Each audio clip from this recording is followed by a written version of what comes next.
নমস্কার, আমি অন্তর। আশা করি আপনারা সবাই ভালো আছেন। তো আজকে ছোট্ট একটি ভিডিও নিয়ে আসলাম। আজকের ভিডিওটা হচ্ছে যে আইসি বর্তমান সময়ে একটি কমন সমস্যা হচ্ছে আইসি থেকে বিভিন্ন প্রবলেম আসে। সেই প্রবলেমগুলোকে সলভ করার জন্য হাজারো টেকনিশিয়ান সঠিক গাইডলাইন না থাকার কারণে তাড়াহুড়া করে কাজ করতে যায়। তাড়াহুড়া কাজ করতে গিয়ে আইসি নষ্ট করে ফেলে। সেক্ষেত্রে কাস্টমারকে বলে দেয় যে, "ভাই আপনার সেটটি আর হইল না।" আসলে এটি কাস্টমারদের ভুল নয়। এটি হচ্ছে একটি দোকানদার যে টেকনিশিয়ান রয়েছে সে টেকনিশিয়ানের কাছ থেকে সঠিক গাইডলাইন না থাকার কারণে সে কাজটিকে করতে পারল না। সেটা হচ্ছে সেই টেকনিশিয়ানের ব্যর্থতা।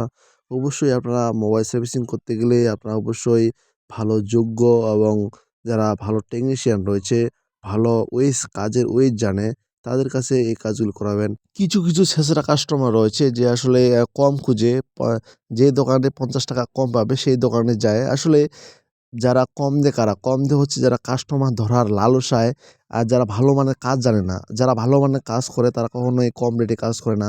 কারণ একটি কাজ করতে গেলে সঠিক গাইডলাইন প্রয়োজন। সেই গাইডলাইনটি না থাকলে কখনোই ভালো মানের কাজ করতে পারে না। বাংলায় একটি প্রবাদ রয়েছে, "কম টাকা যার ভেগা বেগুন তার।" এমনটি হচ্ছে এই যে কিছু কাস্টমারের অবস্থা। তখন বলে যে, "ভাই আমার ফোনটি ঠিক করতে পারল না।" সে আসলে ঠিক করতে পারবে কিভাবে? তার কাছে সঠিক ওয়েজই নেই। আপনি খুঁজতেছেন কম। তো আপনি ভালো টেকনিশিয়ানের কাছে যাবেন কিভাবে? এটি হচ্ছে আপনাদের সমস্যা।